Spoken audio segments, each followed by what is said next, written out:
blow it up, and start all over again. Alright. Hello, hello, folks. You might have seen my friend Oi's LP of this game just a few days ago. Or just the last day, really. But I am going to be doing my own playthrough of it, just so you can sort of see how our styles differ. As you can see, I'm not playing the color hack because I don't really need it. I'm old school this way. I prefer the black and white version. I think that's the way the game was meant to be played. Metroid Prime 2, no. Metroid 2 is one of my favorite games. I would play it all the time. All the time when I was in school. I actually beat the Queen Metroid when I should have been in class. I remember a lot of times I brought my Game Boy to school and played games when I should have been playing at recess, playing with other kids, and that's pretty much succeeded into turning me into the twisted freak that you see today. I am going to turn the volume down a bit. Alright, you can go in here as a secret passage and bypass that whole rigmarole. You tend to bounce to the bottom, kill this frog with a shot. I wanted to kill it with a missile, but I forgot I remapped it. I won't make that same mistake again. Damn it. Alright, well, our first test, as you can see, unlike the other games, the object of this one is to kill every freaking Metroid in the planet. As always said, genocide is fun. Here's your first one. It comes out of a little egg, and you have to beat the shit out of it. 5 missiles, not much of a problem. If you're low on health, you can go up here and to the right and get some by rolling into a ball, but I don't need any, because I'll be getting some very soon. And now it's an earthquake. Whenever that happens, the lava will lower slightly, and you'll be able to access new areas. That is the key of the game. You have to kill enough Metroids in one area to unlock the next one. Basically, you have to kill every Metroid you can, and then it lets you kill more.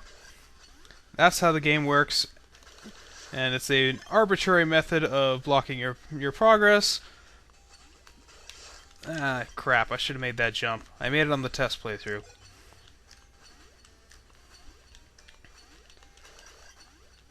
Alright, so unfortunately we can't take the shortcut up this time, so we have to go this way. Damn gravity.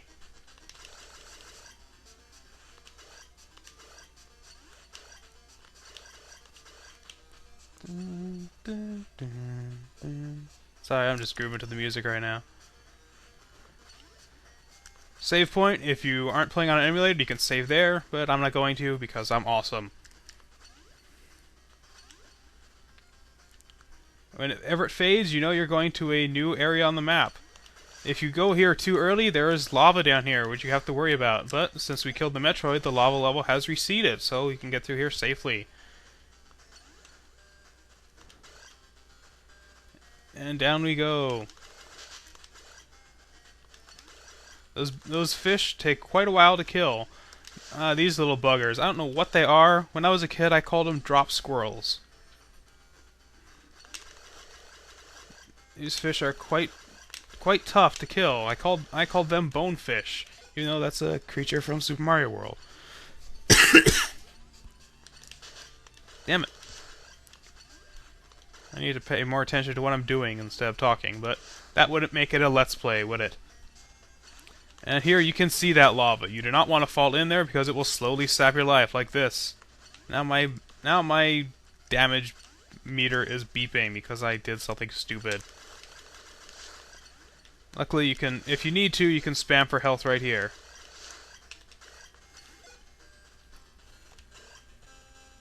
Ooh, new music.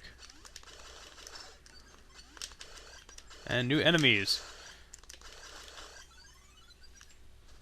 These little floaty slime thingies will jump up and then fall back down. They can get kind of hard to avoid, so you'll want to kill them as quickly as possible. Or wait till them to drop down and you can jump right over them.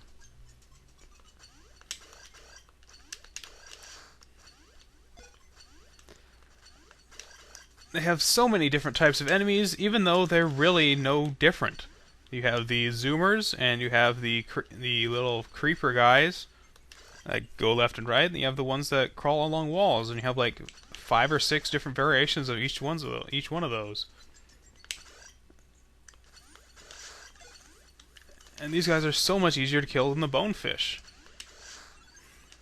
I guess the bonefish have to be pretty strong since they're living in lava the whole time, but whatever. Also, if you're low on health, you can spam for life right here.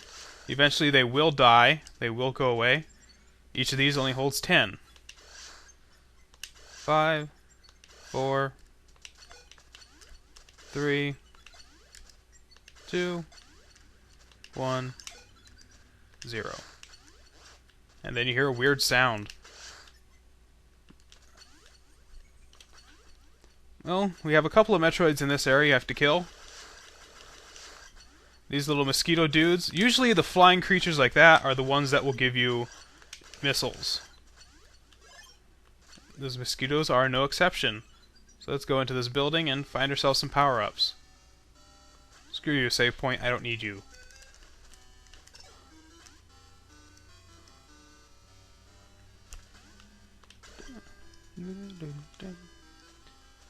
Unlike Oi, I actually like the music that plays in the buildings here.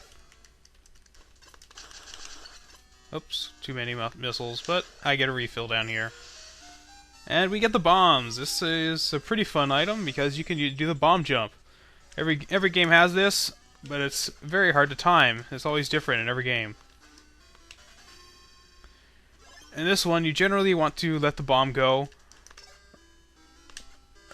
right before the next one's going to go off.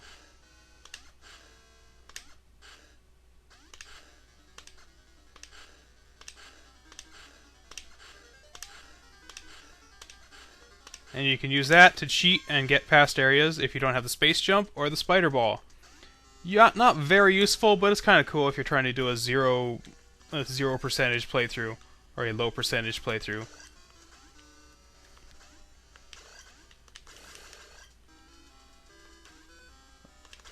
One thing I don't like about this is you can never... Actually, you can. Usually you get stuck on that enemy, but this time I just got lucky and I was able to go right through that pit. Usually you get stuck on him and you have to drop a bomb to get through. Speak of the devil. And this refills our life and gives us an extra one. So now we have 199 health. And down here you will find the ice beam.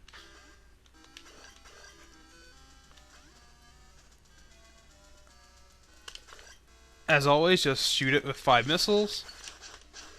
And it goes away. Ice Beam, which is being held by a lion. I don't know why it's being held by a lion, but it looks like a lion. What a terrible sound it makes in the emulator. I hate that noise.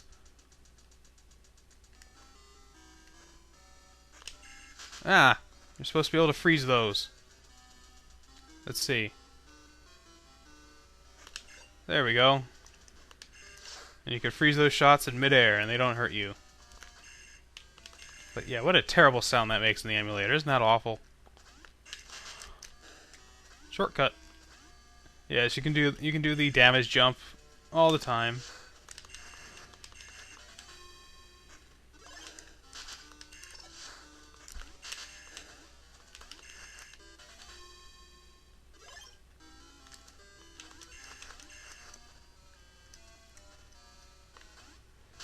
There we go.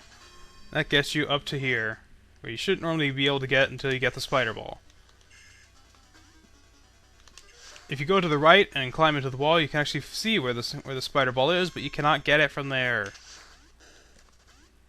Now we climb our way up here. And you have to go to the right, and down here is where you will find the spider ball. Can't get up to the top without it unless you can do the bomb jump. I have done that before. I've been through the whole game without the spider ball. You want to drop down here. And you can't see where to go. Oh no, there's this weird podium here. But if you drop here, it's a fake floor. Bouncy ball. And we got the spider ball. One of the only items that's actually just sitting out there in the wide open. I don't know why they don't put it in orb like everything else. I guess it's not a Chozo artifact. Perhaps this is some sort of spider pit.